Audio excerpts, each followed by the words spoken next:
Usine Up, l'émission de l'usine nouvelle et d'Epoca Up qui met en lumière les startups et scale-up porteuses de sens, d'innovation et de savoir-faire à la française. Bonjour pour ce nouveau numéro d'Usine Up. J'ai le plaisir de recevoir Dame Mullen. Bonjour. Bonjour. Bonjour Dame, vous êtes cofondateur et CDO, Chief Digital Officer de 22. CDO, CDO, c'est ça. ça veut dire? C'est pour la data. Enfin, c'est directeur data en français et Chief Data Officer. Alors pendant une demi-heure, vous allez répondre à mes questions, à celles de nos experts. Ils sont 5. Pour commencer, on va commencer par parler de 22, donc une entreprise qui travaille dans l'intelligence artificielle, que vous intégrez dans des services notamment de vidéosurveillance, vidéoprotection, comme on veut. Qu'est-ce qui vous a convaincu des potentialités économiques de l'intelligence artificielle, vous et votre associé William Eldin? La vision par ordinateur, c'est un domaine qui est vaste, très vaste. Enfin, l'intelligence artificielle déjà très vaste. Et la vision, on peut la retrouver dans la robotique et dans pas mal de domaines. Et quand on s'est rendu compte du nombre de caméras qu'il y avait dans ce monde, et à quel point elles étaient mal utilisées, parce qu'effectivement, vous avez utilisé le terme vidéoprotection ou surveillance. On peut faire un débat de 2 heures. Hein. Exactement. Justement, nous, c'est pas du tout dans l'orientation qu'on voulait avoir, mais on sait que c'est un peu les yeux du monde et qu'on peut avoir beaucoup d'intérêt, d'impact positif en les utilisant correctement. C'est quoi justement la manière dont vous voulez les utiliser? C'est une IA éthique, enfin, une vidéoprotection éthique, on va dire? Alors, c'est bien qu'on parle d'éthique et on pourrait aussi en parler pendant 2 heures et même plus. Effectivement, nous, on a même des comités éthiques en interne pour se poser les questions avec nos équipes sur les features, donc les possibilités qu'on peut avoir avec nos logiciels. Et on ne veut pas faire de PV, on ne veut pas surveiller ou traquer des gens. Nous, ce qu'on veut, c'est être capable de donner l'information de nos villes.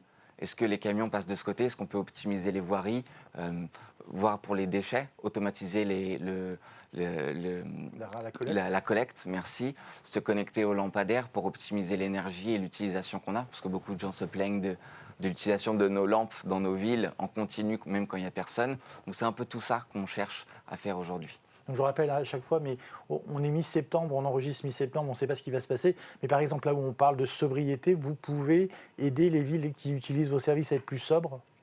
Je pense qu'on peut largement le faire. Comment alors? Qu'est-ce que vous leur proposez concrètement? Ce qu'on leur propose, nous, déjà, c'est que notre logiciel, il leur permet d'analyser ce qu'ils ont besoin. Donc le travail déjà qu'on fait avec eux, c'est de lever leurs problématiques. Un fléau majeur qu'on connaît à peu près tous dans les grandes villes, ce sont les trottinettes, par exemple. Et les trottinettes, on a appris, nous, à bien les reconnaître et justement pouvoir les analyser, comprendre le trafic pour les villes, parce que sinon, ils n'ont aucune donnée. Ils voient juste des trottinettes par terre ou des gens qui se baladent, mais ils ne savent pas où, comment et dans quel contexte. Parce qu'on rappelle que souvent, c'est les entreprises privées qui les déposent et qui ont un lien avec la municipalité.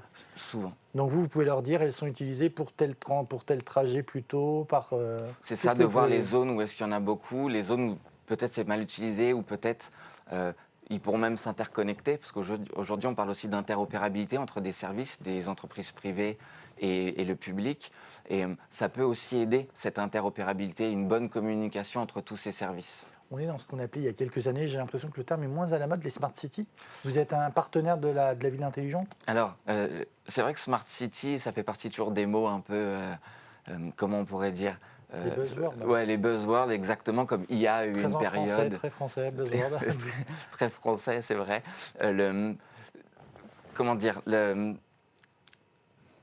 Smart City englobe énormément de choses sur l'énergie, sur les impacts, sur les eaux. Et effectivement, on peut dire qu'on fait partie des Smart City. D'ailleurs, au tout début, notre logiciel, on l'avait baptisé Smart City, parce qu'on voulait aider les villes à être un peu plus intelligentes. On peut dire qu'on est toujours dans ce domaine-là et on aide et on travaille avec des villes justement pour comprendre les villes parce que ce n'est pas quelque chose qu'on peut faire du jour au lendemain. Donc on veut les aider à comprendre et voir quel impact positif on peut avoir. À partir de quelle taille de ville c'est intéressant d'utiliser vos logiciels? Je ne pense pas qu'il y ait une taille particulière. Même un village de 1000 habitants, ça peut être intéressant de Oui, parce qu'ils ont peut-être besoin d'analyser est-ce qu'il y a un gros trafic dans leur village, est-ce qu'ils ne doivent pas dérouter, est-ce qu'ils ne doivent pas parler au regroupement de communes, savoir s'il n'y a pas des optimisations à faire pour les personnes, qu'il y a des écoles, on connaît toutes les problématiques d'arrivée de véhicules dans les petits villages, potentiellement ça pourrait aider. C'est le moment où je passe la main, c'est l'instant business, on retrouve Fabrice Pelosi d'Epoca Up qui a une question à vous poser. Usine Up, l'émission de l'usine nouvelle et d'Epoca Up. l'instant business. Bonjour dame. Lorsque l'on regarde les multiples solutions offertes par votre technologie d'analyse vidéo en temps réel, on pense assez logiquement à 2024 et aux Jeux Olympiques de Paris. Alors cet événement majeur dans le monde et en France, à Paris évidemment, représente-t-il une opportunité business pour vous auprès des clients publics comme auprès des clients privés? Les JO 2024, effectivement, on en parle beaucoup. Il peut y avoir beaucoup de choses à faire et aider. Et effectivement, il y a une réelle opportunité business, et pas que pour notre entreprise, pour énormément d'entreprises du public et du privé, parce que sur ce genre d'événements qui peuvent regrouper des centaines de milliers de personnes, il faut s'entraider pour trouver des bonnes solutions. Vous, ce que vous faites, je reviens juste sur ça parce que je ne sais pas si on était suffisamment, si on a été suffisamment clair, c'est que vous, en fait, vous mettez de l'intelligence artificielle pour reconnaître sur la vidéo des événements. Exactement. Donc vous pouvez analyser un mouvement de foule, c'est ça que vous proposez. On peut, par exemple, il y a toujours eu des débats à la télé sur une manifestation, il y avait 10 000 personnes, un an les autres disent 5 000 personnes. Ben là, on pourra avoir des vraies données et de mesurer ces impacts, de voir est-ce qu'il y a peut-être des choses en termes de sécurité à la personne pour aider qui doivent être mis en place. Est-ce que s'il y a un mouvement de foule, on peut prévenir les personnes concernées?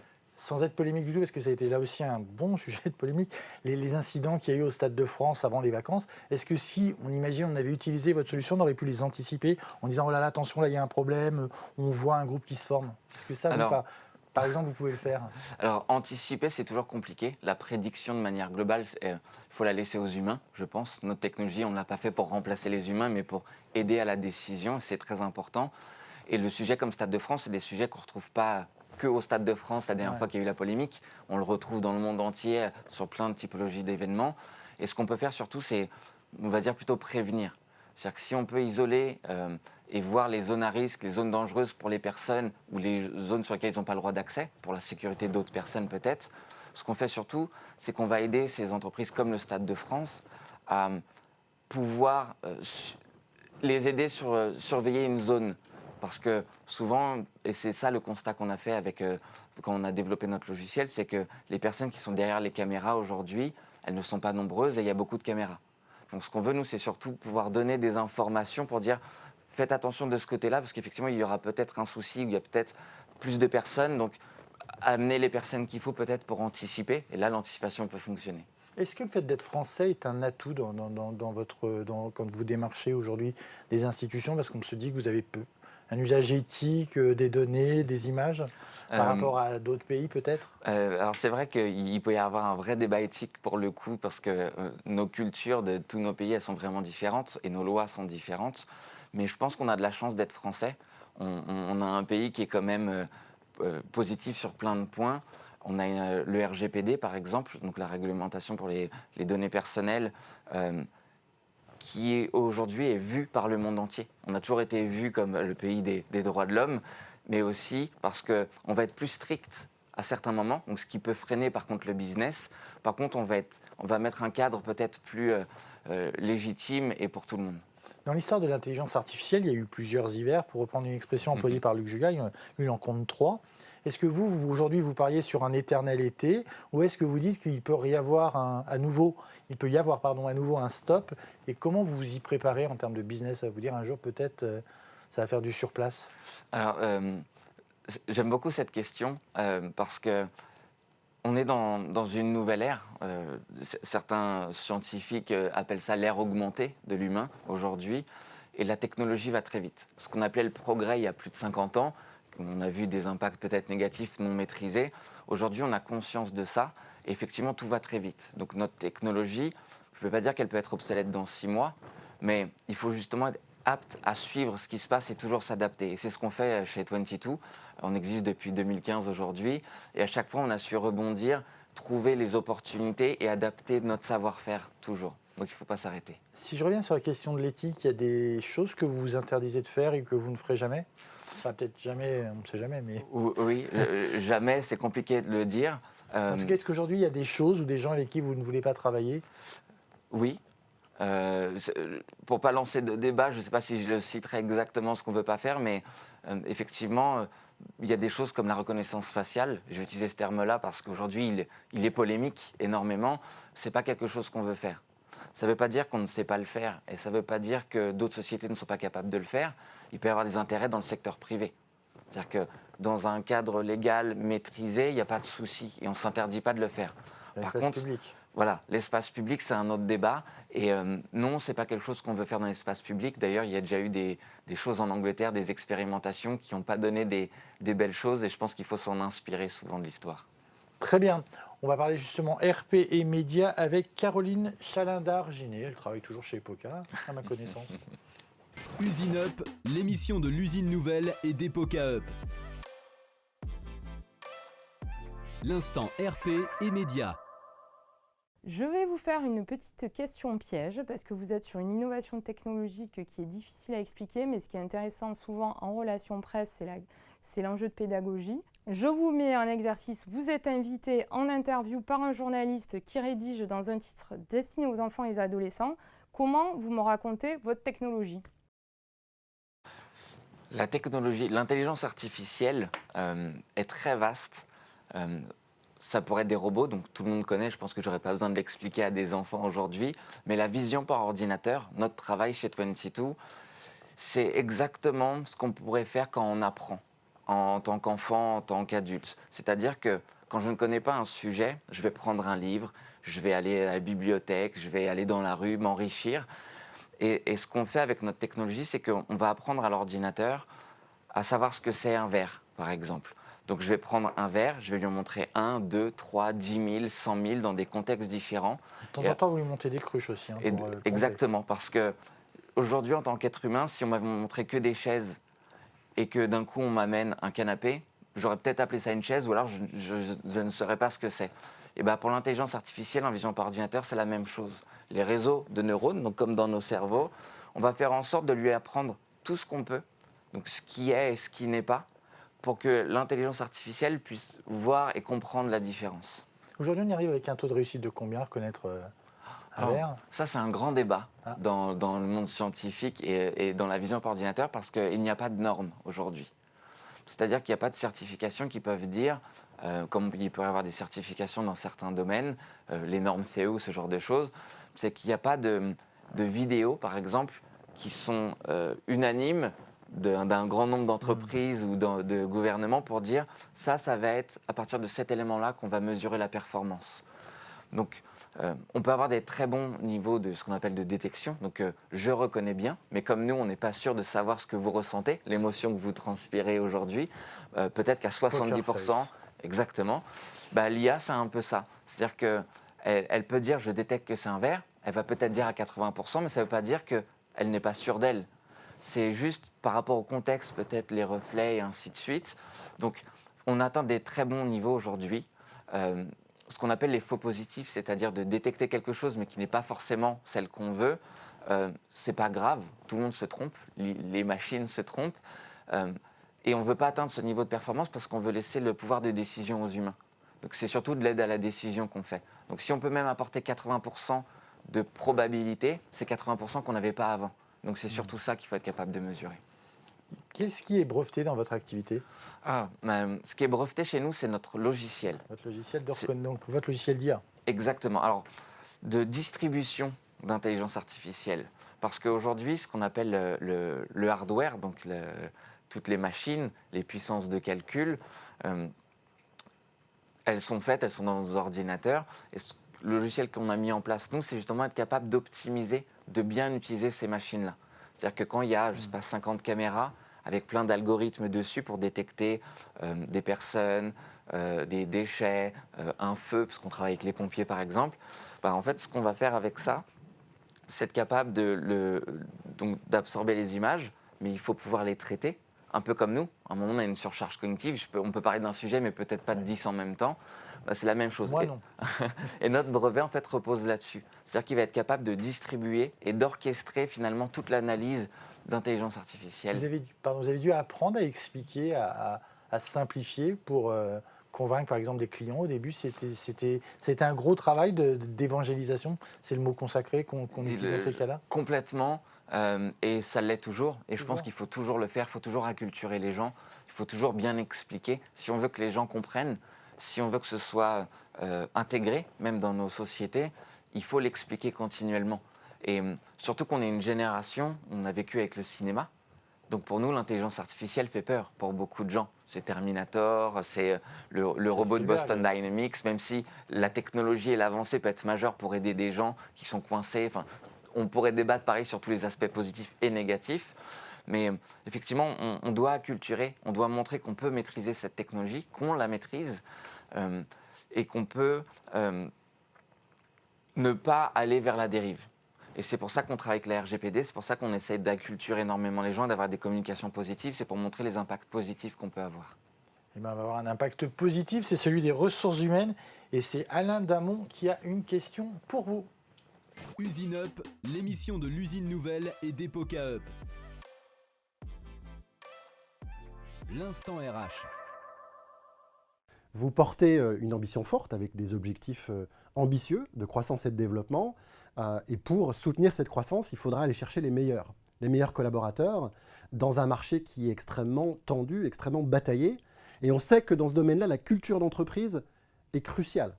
Des valeurs, un état d'esprit, une façon de se comporter. Quels sont les éléments de la culture d'entreprise que vous avez créés, que vous mettez en avant pour attirer à vous les meilleurs candidats ? La culture d'entreprise, c'est quelque chose qui est très anglo-saxon, en tout cas dans les approches qu'on connaît aujourd'hui.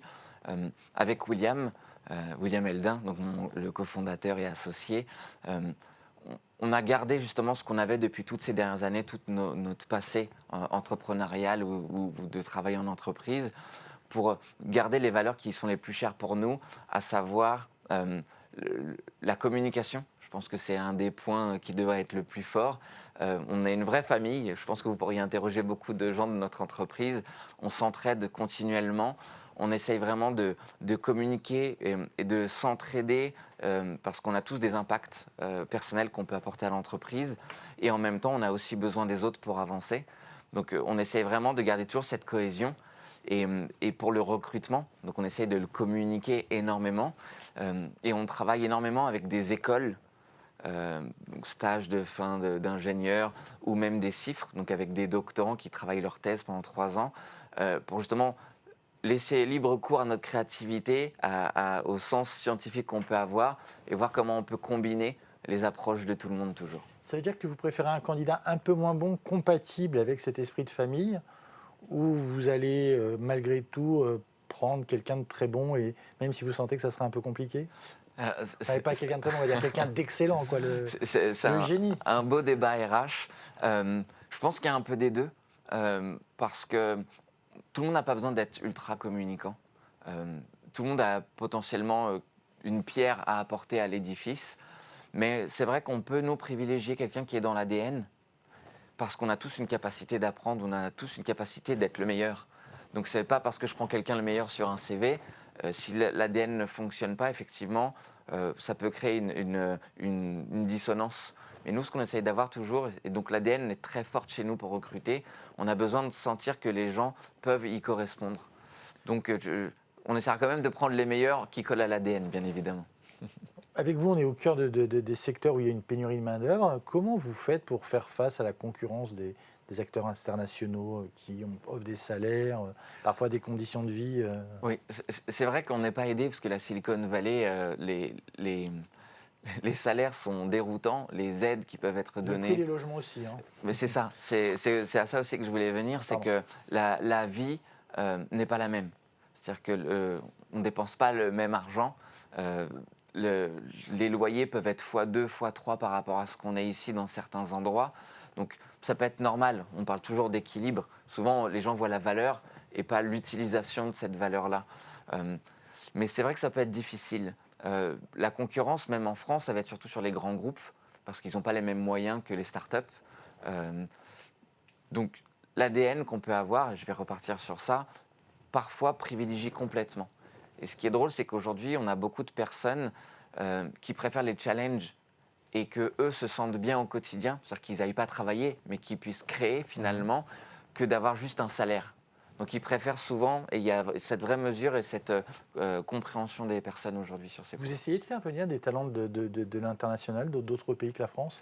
Est-ce que c'est attractif de dire venez travailler C'est attractif de travailler en France. Il faut savoir que... Vous êtes en région parisienne? Alors, on est à Paris, à La Défense, exactement. Mais effectivement, beaucoup de sociétés étrangères viennent en France. Si je prends... alors je ne sais pas à quel point je peux citer des noms, mais il y a des entreprises, en tout cas, je peux citer Facebook, GoPro et d'autres, donc ça, on voit à peu près tout ce que je peux citer, ont des bureaux de recherche en France. Il y a des points importants dans le monde.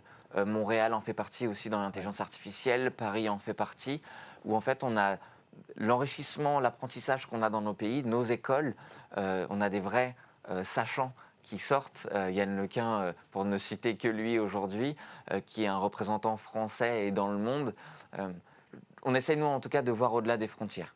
Et par exemple, vous travaillez avec des gens hors de France en télétravail? Je ne sais pas, vous avez des équipes à Montréal? Alors, à Montréal, pas encore. Pas encore. C'est dans nos projets parce qu'il y a beaucoup d'impact positif, je pense, à travailler là-bas. Mais on a des personnes qui travaillent avec nous en Allemagne, en Espagne et dans la France, forcément. Et c'est aujourd'hui principalement là qu'on se situe. On va parler d'argent. C'est l'instant finance. C'est Marc Coyette. Il travaille chez KPMG. Usine Up, l'émission de l'usine nouvelle et d'Epoca Up. L'instant finance. Dame, vous avez une solution géniale qui s'adapte à plusieurs marchés. Moi, en tant qu'anglo-saxon, je pense que je vois dans d'autres pays, il y a les solutions qui émergent et les acteurs, les clients sont prêts à adopter. J'ai l'impression qu'en France, il y a quand même un petit réticence. Ça fait un peu Big Brother. Je sais que vous êtes sur toutes les normes de CNIL et RGPD. Mais comment vous allez convaincre les acteurs de secteur public par rapport à cette réticence Big Brother à adopter votre solution? La RGPD, on en parlait un peu tout à l'heure sur les impacts et la maîtrise de notre environnement. Je ne veux pas dire que ça freine le business, mais en tout cas, il faut le prendre en considération. Et je ne pense pas qu'on ait à convaincre le secteur public, je pense qu'on a besoin de convaincre les humains de manière générale. Effectivement, utiliser le terme Big Brother depuis toutes ces 10-20 dernières années, c'est aussi un mot qui fait peur, presque aujourd'hui, de se dire qu'on est épié. Ça me ferait plus peur aujourd'hui dans un pays comme la Chine, qui du coup n'a pas du coup les mêmes règles éthiques, parce que pour le coup, ils sont vraiment épiés. Et je pense qu'en France, on ne veut pas de ça. Mais on peut avoir des impacts positifs sur tout ça, et ça ne freine pas aujourd'hui du tout. Et pourquoi convaincre? C'est pas tellement convaincre, c'est rassurer et expliquer. On ne veut pas convaincre. La question, c'est finalement l'acceptabilité sociale des produits, des solutions que vous proposez. Oui. C'est pas aller trop loin, ne pas enfreindre certaines barrières.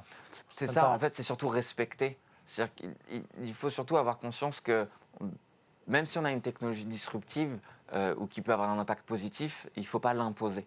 Je pense qu'il faut que les gens comprennent pourquoi elle a un impact positif. Et aujourd'hui, quand on travaille avec les collectivités, nous, on est capable de détecter, par exemple, tous les véhicules spéciaux et on fait nos tests actuellement pour s'interconnecter au feu, pour automatiser le passage au feu vert. Parce que tout le monde, et on le voit strictement tous, la moitié des gens ne laissent pas passer les pompiers, même quand il y a le gyrophare. Donc c'est tout ça qu'on veut aider. Donc si on est capable de l'expliquer, de montrer ses impacts positifs, c'est ça qui fera aussi la différence. Est-ce que ce qu'il appelle la crainte de Big Brother, ça rend une levée de fonds plus difficile? Est-ce que vous sentez les investisseurs frileux sur ces sujets-là? Pas sur le côté Big Brother. Je pense que c'est d'autres questions, surtout comment on appelle ça, de time to market, pour prendre encore des termes anglais. C'est savoir, est-ce que c'est le bon moment ou la bonne opportunité? Est-ce que c'est plus le secteur public? Parce que le marché public, on pourrait pareil refaire 2 heures encore sur juste comment fonctionnent les marchés publics. Je pense qu'on aura plus d'impact. On va faire une série. On aura plus d'impact et rapidement sur le secteur privé, par exemple. Mais le secteur public, c'est quelque chose qu'il faut travailler. C'est-à-dire que ce n'est pas quelque chose où demain, toutes les villes le seront, mais il faut le travailler sur le moyen-long terme. Et là, on aura une maîtrise et de la technologie au service de tout le monde. Vous travaillez aujourd'hui uniquement avec des acteurs publics? Non, et privés aussi. D'accord. Vous avez un modèle par abonnement? Par abonnement, oui. Donc c'est ça, on paye chaque mois en fonction du Chaque mois, en fait, ça dépend forcément des échanges ou des partenariats qu'on peut avoir. Mais effectivement, c'est des licences annuelles ou mensuelles. C'est un peu les modèles SaaS qu'on peut reconnaître aujourd'hui. Et c'est fait par caméra aujourd'hui. Est-ce que vous prévoyez des diversifications justement à cause de ces problèmes ça je savais que tôt ou tard je buterais dessus, en raison de ces problèmes d'acceptabilité sociale? Oui. Genre être prêt à faire autre chose au cas où? Alors, faire autre chose, il y aura toujours... Parce que le débat qu'on a là sur cette question, il est surtout sur l'espace public. Et si effectivement, il n'y a pas on va dire de consortium trouvé sur le pourquoi avec la réglementation et l'acceptabilité justement de tout le monde, ce ne sera pas un échec. C'est juste qu'il faudra peut-être plus de temps, passer par d'autres typologies de capteurs. Nous, on n'est pas fermés, on fait de l'intelligence artificielle et on a expliqué tout à l'heure comment fonctionnait un peu notre plateforme. On n'est pas que dans la vision par ordinateur. Pour nous, il y a un impact positif à utiliser la vision parce que ça représente chez l'être humain 70% de sa capacité à apprendre. Donc on sait vraiment qu'on peut être les yeux du monde grâce à ça. Mais notre plateforme est capable de prendre de l'audio ou d'autres typologies de capteurs. Donc si demain ça fait peur d'être vu, est-ce que ça fera peur d'être entendu? Est-ce qu'il y aura d'autres moyens, d'autres capteurs qui seront? Mais on sera toujours capable, en tout cas, d'analyser. Ce sera sûrement d'autres technologies. Et je ne sais pas si elle a peur d'être... Je pense qu'elle n'a pas peur d'être entendue. Elle espère l'être. C'est Anne Lauvergeon, l'instant CIO, dernière rubrique de cette émission. Usine Up, l'émission de l'usine nouvelle et d'Epoca Up. L'instant CEO. Chère dame, c'est formidable, vos analyses de vidéos en temps réel. La dernière fois qu'on a entendu parler de ce genre de sujet visuel, c'était peut-être Instagram. Alors c'est quoi votre ambition maximale? Notre ambition, c'est toujours... je pourrais parler pareil, je pense là plusieurs jours à parler de nos ambitions et de ce qui est possible de faire. C'est vrai que la vision par ordinateur, elle est là depuis longtemps. Et ce qui est drôle, c'est que de voir les gens réticents à être vus dans la rue, mais que les gens distribuent leurs données sans se poser de questions sur Instagram, sur Facebook, sur plein d'applications qu'on pourrait citer, parce que c'est ce qui a aussi permis à toutes ces sociétés-là d'avoir de la donnée pour entraîner ce qui fait les détections d'aujourd'hui. Donc ce qui est assez drôle, c'est cette boucle.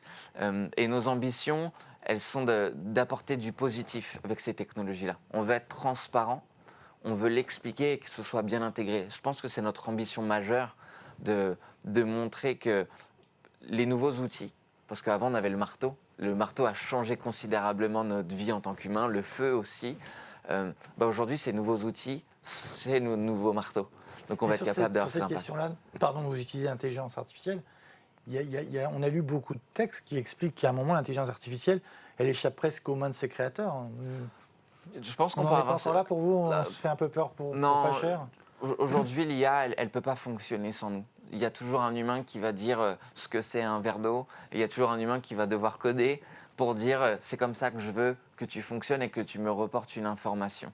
On n'en est pas encore là, ce qu'on appelle les IA non supervisés, c'est-à-dire qu'ils soient complètement autonomes. Mais là, pour éviter les dérives, il faut aussi qu'on se pose des questions sur comment on peut le maîtriser, comment on peut bien faire les choses, un peu les guidelines qui sont à avoir globalement pour toutes nos entreprises dans ces domaines-là. Donc vous en avez parlé à plusieurs reprises, votre cofondateur William Eldin, vous l'avez connu au lycée, vous avez créé ensemble un groupe de musique. Oui. Qu'est-ce que vous avez appris de lui quand vous jouez de la musique qui vous est utile aujourd'hui? J'adore cette question.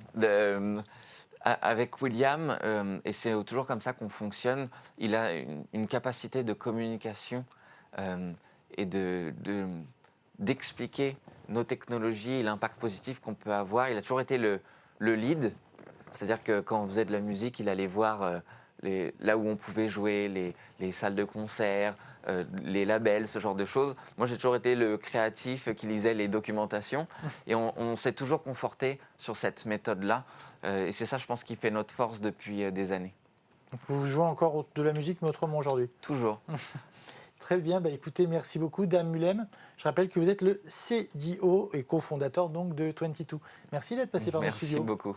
Merci à vous de nous avoir suivis. À très bientôt pour un nouveau numéro d'Usine Up. Bonne journée. Usine Up, l'émission de l'usine nouvelle et d'Epoca Up qui met en lumière les startups et scale-up porteuses de sens, d'innovation et de savoir-faire à la française.